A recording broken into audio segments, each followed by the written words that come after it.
ин мард қаҳрамон нест дар китобҳо. ӯ қаҳрамони зиндагии ҳаррӯза аст. бо заҳмат кор мекунад то оилааш сарбаланд бошанд. ӯ худро фаромӯш мекунад, чун фарзанд барояш аз ҳама болотар аст. ӯ метавонист барои худ харад, аммо дилаш иҷозат надод. хушбахтии фарзанд хурсандии падар аст.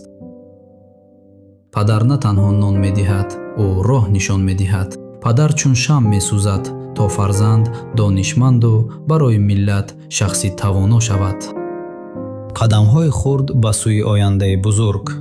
ин даст натиҷаи сабри падар аст. орзуҳо калон шуданд ва ба донишгоҳ расиданд. дониш заҳмат мехоҳад ва ӯ инро аз падар омӯхтааст. рӯзе расид ки дониш баргашт ба падар. ин ашкҳо дарди гузашта нест, шодии расидан аст. як замон падар роҳ нишон медод, имрӯз духтар барои падар.